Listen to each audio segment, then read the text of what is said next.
அத்தியாயம் 16. மரித்த குழந்தைகள். மோட்சம். நரகத்தின் தாடையிலிருந்து வந்தபின் பல நாட்கள் மனச்சோர்வுடனிருந்தேன். நான் தூங்கும்போது விளக்குகள் எரிய வேண்டியிருந்தது. எல்லா நேரமும் வேதத்தை என் கூடவே வைத்திருக்கவும் படித்துக்கொண்டே இருக்கவும் வேண்டியதாயிற்று.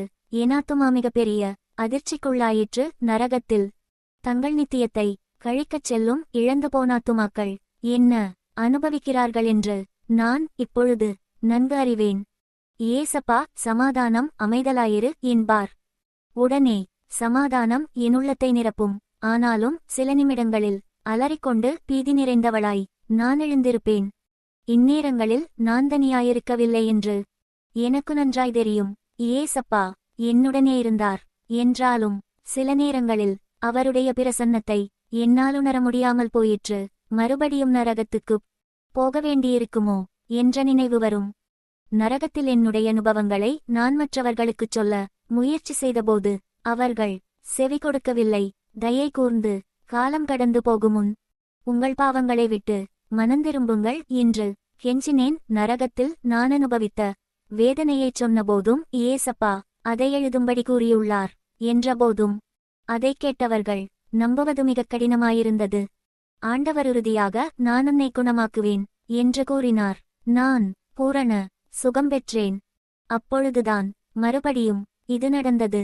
நான் மறுபடியும் ஏசப்பாவோடிருந்தேன். ஆனால் இம்முறை இருவரும் உயர்ந்தாகாயத்திலிருந்தோம். ஏசப்பா என்னிடம் தேவனுடைய அன்பையும் நன்மையையும் மோட்சத்தின் பகுதிகளையும் உனக்கு காட்ட விரும்புகிறேன். கர்த்தரின் ஆச்சரியமான கிரியைகளை பார்க்க எவ்வளவு அழகானவைகள் என்று நீ காண விரும்புகிறேன் என்றார். எங்களுக்கு முன்னால் இரு பெரிய அழகான வனப்புமிக்க கிரகங்களின் மாட்சிமையான காட்சிகளை கண்டேன். தேவனே அங்கு வெளிச்சமாயிருந்தார்.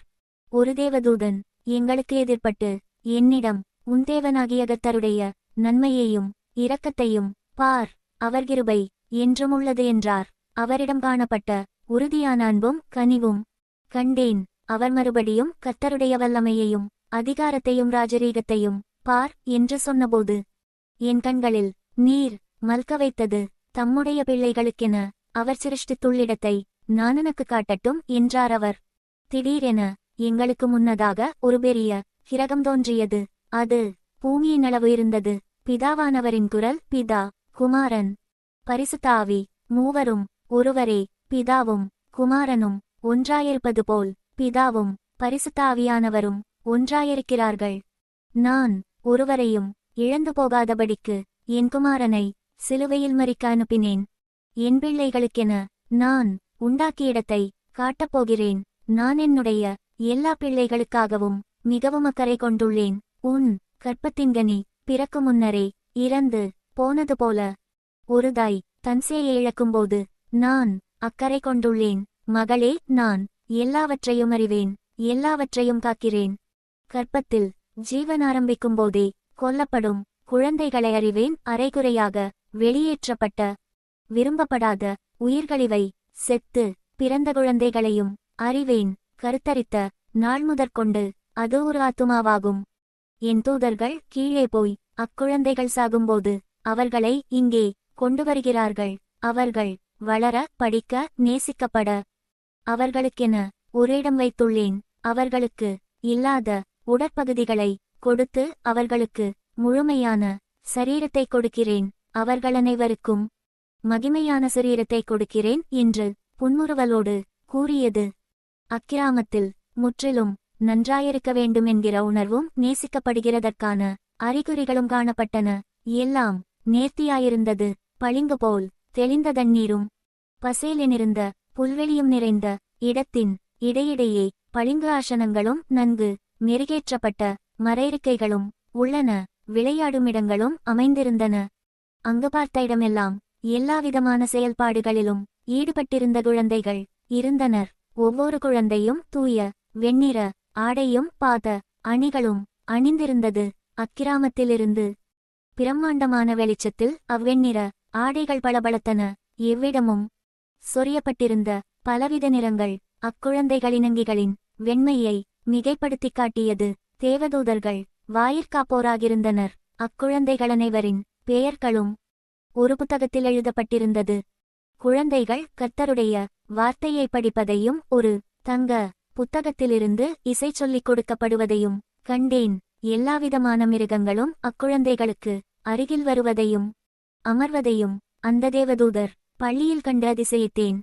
அங்கு கண்ணீரில்லை, கவலையில்லை, எல்லாம் மிக அழகாயிருந்தது. சந்தோஷமும் மகிழ்ச்சியும் எல்லா இடமும் காணப்பட்டன. பின் அந்த தேவதூதன் தன் விளக்கைப் போல பிரகாசித்துக் கொண்டிருந்த மற்றொரு கிரகத்தைக் காட்டினான். கோடிக்கணக்கான நட்சத்திரங்களின் பிரகாசம் அதில் காணப்பட்டது. அதிலிருந்தெல்லாம் ஜீவனுடனும் அழகுடனும் காணப்பட்டன. தூரத்தில் சுத்தப்பொன்னாலான இருமலைகளைக் கண்டேன். என்னருகில் இருதங்க கதவுகள் வைரமும் விலையேற பெற்ற கற்களும் பதிக்கப்பட்டு காணப்பட்டன. இதுதான் புதிய பூமி என்றும் எனக்கு முன்னிருந்த நகரம் தேவனிடத்திலிருந்து பூமிக்கு இறங்கி வருகிறதான புதிய எருசலேம் என்றும் அறிந்தேன். மறுபடியும் தேவசித்தம் நிறைவேறத்தக்கதாய் அக்கினியால் சுட்டெரிக்கப்படும். முன்பு இருந்த பழைய பூமிக்கு திரும்ப வந்தேன். இங்குமாயிரவர் சாட்சியின் தலைநகரான மற்றொரு புதிய எருசலேமைக் கண்டேன். மக்கள் குகைகளிலும் மலைகளிலுமிருந்து அந்நகரத்தை நோக்கி வருவதைக் கண்டேன். அங்கு ஏசப்பாதான் ராஜா. பூமியின் எல்லா ராஜ்யங்களும் இவருக்கு பரிசுகளை கொண்டு வந்து பணிந்து கொண்டன. ஏசப்பா என் தரிசனத்தின் விளக்கத்தை கொடுத்தார். அவர் சீக்கிரமாய் நான் திரும்பி வந்து என்னோடு மோட்சத்திற்கு முதலில் மரித்த நீதிமான்களை எடுத்துக்கொள்வேன். பின்பு உயிரோடுள்ள நீதிமான்கள் ஆகாயத்தில் என்னோடு வந்து சேர்ந்து கொள்ளுவார்கள். அதைத் தொடர்ந்து அந்திக்கிறிஸ்து குறித்த காலம் வரையிலும் பூமியில் ஆட்சி செய்வான். இதுவரையிலும் இருந்திராத இனிமேலும் இருக்க முடியாத கொடிய உபத்திரவம் அந்நாட்களிலிருக்கும். அதன் பின்பு என் பரிசுத்தவான்களோடு நான் திரும்பி வருவேன். சாத்தான் படுகொலிக்குள் தள்ளப்பட்டு 1000 வருடம் அங்கேயே இருப்பான். அந்த 1000 ஆண்டுகள் நான் எருசலேமிலிருந்து பூமியை ஆளுவேன். 1000 வருஷாட்சி முடிந்ததும் சாத்தான் சில காலம் விடுதலை பண்ணப்படுவான். என் வருகையின் பிரகாசத்தால் அவனை வெற்றி சிறப்பேன். பழைய பூமி ஒழிந்து போகும், புதிய பூமியும் எருசலேமும் இறங்கி வரும். நான் நித்திய காலமாய் காலம் காலமாக ஆட்சி செய்வேன் என்றார் ஏசப்பா. யோவேலின் நாட்கள். இக்காரியங்கள் உண்மையும் நிச்சயமுமாய் இருக்கிறபடியால் எழுது என்று சொல்கிற குரலைக் கேட்டேன். மறுபடியும் கர்த்தரோடு ஆவியிலிருந்தேன். அவர் உயர்த்தப்பட்டவராயும் உயர்வாயுமிருந்தார். அவருடைய குரல் இடிபோன்றிருந்தது. ஓ பூமியே, இதோ இக்காரியங்கள் இருப்பவையும் இருத்தலையும் வரப்போகிறவையுமாய் உள்ளன. நானே ஆதியும் அந்தமுமாயிருக்கிறேன். சிருஷ்டிகராகிய என்னை செவியுங்கள். நான் மரணத்தை அல்ல ஜீவனைக் கொடுக்கிறேன். உங்கள் தீமையை விட்டெழுந்து என்னை நோக்கி கூப்பிடுங்கள். நான் உங்களை விடுவித்து குணமாக்குவேன். இப்புத்தகத்தில் நீங்கள் படிப்பதனைத்தும் உண்மையும் சீக்கிரத்தில் நடக்கப் போவதாயம் உள்ளது.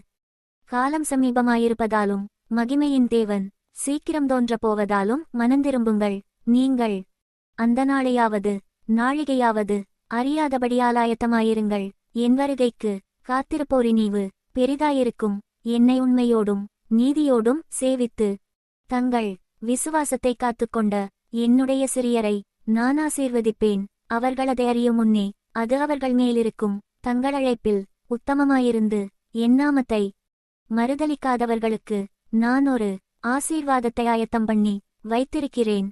நான் சொல்வதாவது, என் நாமந்தரிக்கப்பட்ட என் ஜனங்கள் தங்களைத் தாழ்த்தி என்னை நோக்கி விண்ணப்பம் பண்ணினால் நான் அவர்களை மன்னித்து அவர்களை குணமாக்கி அவர்கள் இழந்ததை திரும்பக் கொடுப்பேன். என்மேல் நம்பிக்கை வைத்து என் நாமத்தைப் பற்றி கூப்பிடுகிறவர்களை நான் கேட்டு விடுவிக்க வாஞ்சையோடிருக்கிறேன். உபவாசத்தை நியமியுங்கள். பரிசுத்த சபையை கூட்டுங்கள். மூப்பர்களையும் பூமியில் குடியிருப்போரையும் என் வீட்டில் கூட்டுங்கள். என்னை நோக்கி கூப்பிடுங்கள். ஐயோ, கர்த்தருடைய நாள் இரவிலே திருடன் வருகிற விதமாய் வரும். அந்த நாள் சமீபமாயிருக்கிறது. என்னை நம்புங்கள். வெட்டுக்கிளி, பச்சைப்புழு, கூட்டுப்புழு, முசுக்கட்டை பூச்சி அழித்துப் போட்ட வருஷங்களுக்கானதை திரும்பத் தருவேன். நான் அழைத்த என்னுடைய பெரிய சேனை தங்களுடைய நடையிலோ வரிசையிலோ பிசகுவதில்லை. அதிசயமான காரியங்களைச் செய்வதோடு நான் அவர்கள் பெலனாயிருப்பதால் யாராலும் மேற்கொள்ளப்படாதவர்களாயும் இருப்பார்கள். இவர்களுடைய தொகை எக்காலம் போலும் சத்தமிடி முழக்கம் போலும் இருக்கும். அதை அனைவரும் கேட்டு நான் உங்கள் தேவனாகிய கர்த்தர் என்று அறிந்து கொள்வார்கள். அன்புள்ளாண்டவராகிய இயேசுவே, நான் இப்படையில் இருக்க தகுதி வேண்டுமென்பதே என் விண்ணப்பம். இச்சேனையில் இருக்கும் நான் உம்மைப் போலவே தூய்மையும் பரிசுத்தமுமாயிருக்க வேண்டுமென்று அறிவேன். நீர் சிந்தின இரத்தத்தால் அநீதி நீங்கென்னை கழுவும். என் உள்ளத்தை மனஸ்தாபப்படுகிறதாயும் வெறுப்பு கசப்பற்றதாயும் உதவி செய்யும். பிதாவே, உம்முடைய மக்கள் அநேகர் உறங்கிக் கொண்டிருக்கிறார்கள் என்று அறிவேன். நீதியின் கனிகள் எங்களில் காணப்பட வேண்டுமானால் களிமண்ணாலான எங்கள் பாண்டங்களை நீருடைக்க வேண்டியிருக்குமே என நான் பயப்படுகிறேன். ஏசப்பா, நான் மறுபடியும் நரகத்துக்குச் செல்ல விரும்பவில்லை. மக்களை எச்சரிக்க எனக்கு உதவி செய்யும். நரகம் விரிவடைவதை தடுக்க வல்லமைதாரும். எனக்கும் உம்முடைய ஜனங்களுக்கும் நல்லவர்களாயும் இரக்கமுள்ளவர்களாயும் ஒருவருக்கொருவர் அன்பு செலுத்துகிறவர்களாயும் ஒருவருக்கொருவர் மன்னிக்கிறவர்களாயும் இருக்க உதவி செய்யும். எந்நேரமும் உண்மை பேசுதவி செய்யும். அவனவனுக்கு அளிக்கும் பலனோடு கூட இயேசு கிறிஸ்து சீக்கிரமாய் திரும்ப வரப்போகிறார் என்று நான் அறிவேன். உலகத்துக்குரிய என்னுடைய செய்தி, மனந்திரும்புங்கள், பரலோக ராஜ்யம் சமீபித்திருக்கிறது என்பதே. பிதாவே, இந்த ஜனங்களுடைய இரத்தப்பழி என் கைகளிலிருப்பதை நான் விரும்பவில்லை. பிரியமானவரே, பிறந்தபின் மரிப்பது உறுதி. இயேசப்பாவை உங்கள் சொந்த இரட்சகராக ஏற்றுக்கொள்ளுங்களேன். அவரே மெய்யான தெய்வம். இயேசப்பாவின் இரத்தத்தில் மட்டுமே பாவமன்னிப்பு உள்ளது. உயிரோடே இருக்கும்போதே பாவமன்னிப்பை பெற்று அவர் பிள்ளையாக மாறுங்கள். மரித்தபின் மனந்திரும்ப முடியாது. இயேசப்பா, உலகத்திலுள்ளவரின் பாவத்தை எல்லாம் சுமந்தவர். சிலுவையில் நமக்காக, நம்மெல்லாருடைய பாவத்துக்காக மரித்தாரே. அவர் பாவமே செய்யாதவர், பரிசுத்தர். எனவேதான் அவர் இரத்தம் நம்பாவத்தை கழுவ வல்லமையுள்ளது. இயேசப்பாவின் இரத்தத்தால் கழுவப்படும்போதுதான் பிதா நம்மை பரலோக ராஜ்யத்தில் சேர்த்துக்கொள்வார். மன்னிப்பு கேட்பீரா? பிரியமானவரே, நித்திய அக்கினி கடல் நமக்கு வேண்டாமே. நித்திய பரலோக வாழ்க்கை வாழ இயேசப்பா உங்களை அழைக்கிறார். மனந்திரும்புங்கள்.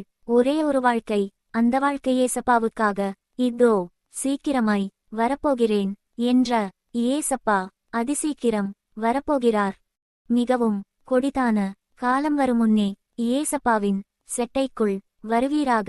நம்முடைய கர்த்தரும் இரட்சகருமாகிய இயேசு கிறிஸ்துவின் கிருபையிலும் அவரை அறிகிற அறிவிலும் வளருங்கள். அவருக்கு இப்பொழுதும் என்றென்றைக்கும் மகிமையுண்டாவதாக. ஆமென்.